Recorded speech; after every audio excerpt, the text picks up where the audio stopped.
Je crois que les patients ont besoin d'être écoutés, d'être entourés. Et il faut trouver pour ça un bon endocrino à qui on a confiance et à qui on peut vraiment parler. Moi,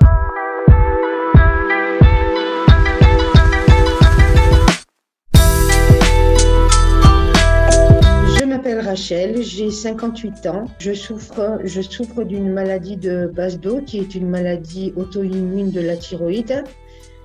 Depuis 2011, où la maladie a été diagnostiquée en décembre 2011.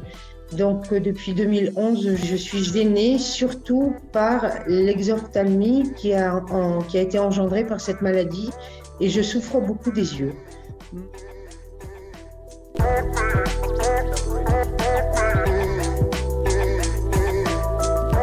Courant l'été 2011, une grosse fatigue, tachycardie, amaigrissement et surtout après, ça aurait dû me mettre la puce à l'oreille d'avoir une grosse fatigue comme ça qui n'était pas normale. Et ensuite, en décembre 2011, je me suis levée un matin avec les paupières qui avaient gonflé. Donc, dans un premier temps, je suis allée voir le médecin qui m'a dit « Oh, ça doit être une piqûre d'abeille ». Et puis, comme ça ne passait pas, je suis allée voir mon médecin traitant qui m'a fait faire une prise de sang. Et là, on s'est rendu compte que la TSH était très basse.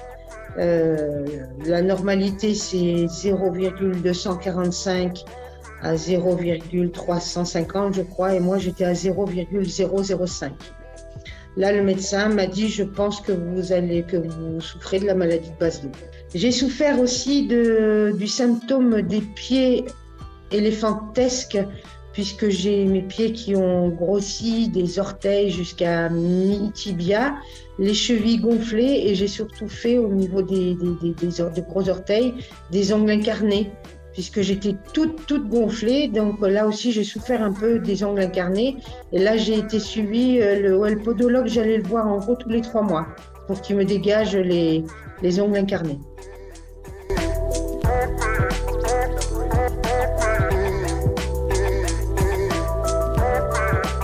Moi, ce qui m'a invalidée au niveau de ma maladie, c'est mon exophthalmie.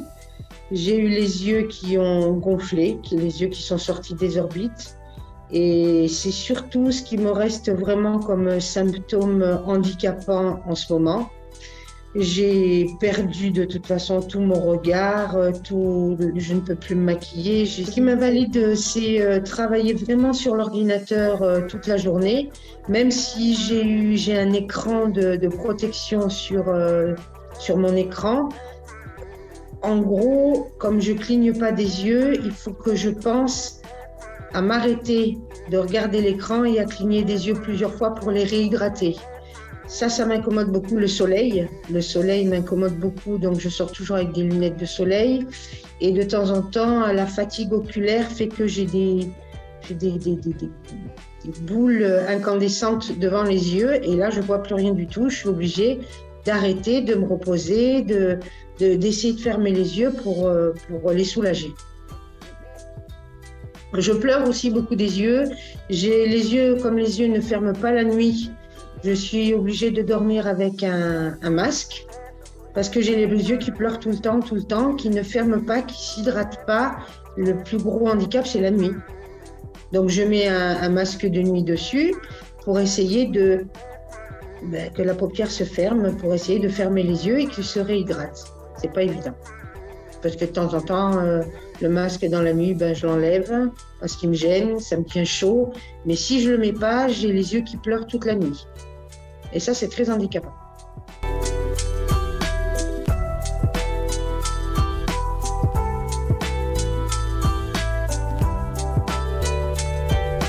J'ai donc été suivie par un endocrinologue qui m'a donné d'abord un traitement qui ne m'a pas vraiment convaincue. J'ai fait des urticaires, j'ai fait une réaction allergique.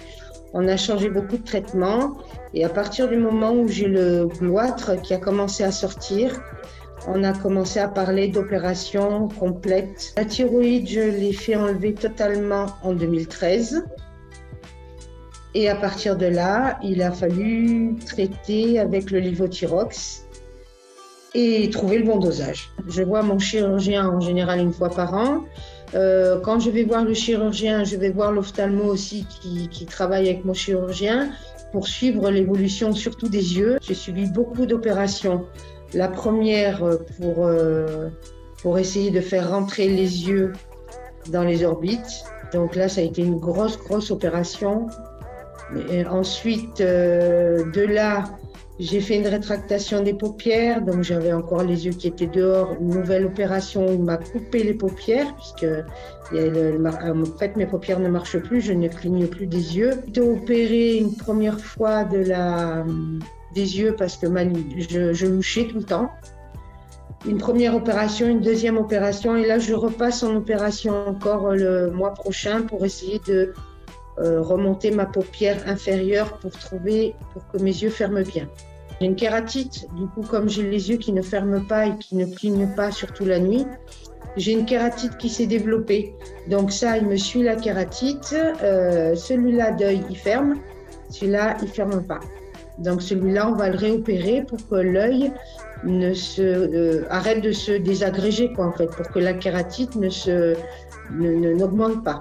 J'ai trouvé un bon endocrinologue, je le vois une fois par an et je fais des prises de sang tous les 6 mois pour voir mon taux de TSH, comment il se situe.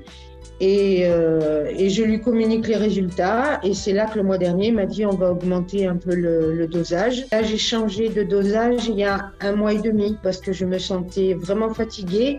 J'ai refait une prise de sang et là la TSH avait monté. Au début ce que je faisais c'était de l'hyperthyroïdie et là il y a 1 mois et demi je suis passée en hypothyroïdie, donc il m'a encore réajusté mon dosage.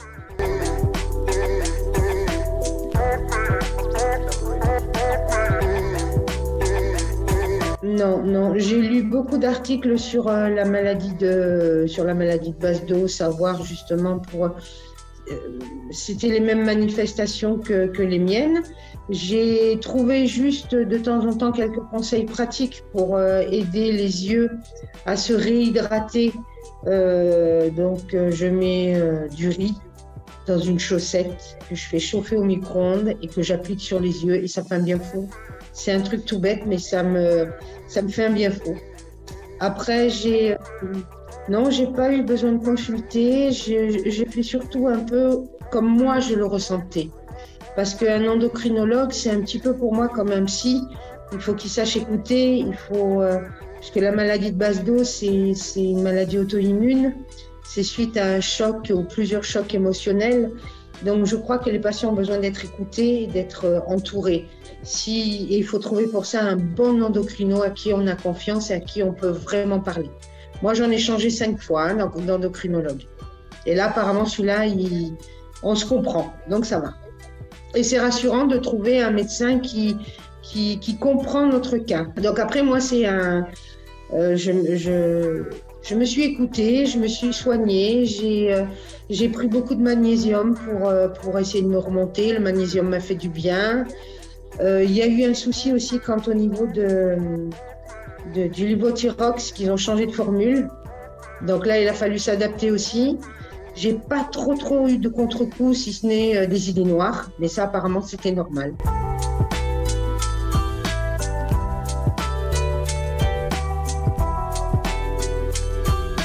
Dès qu'il y a un signe de tachycardie intense, dès qu'il y a une grosse fatigue, ne pas se poser la question en se disant tiens c'est l'été, il fait chaud, je transpire, c'est normal. Ou comme moi, à l'époque j'allais travailler, je prenais la voiture tous les jours, je me suis dit oh, ça doit être la fatigue de la route.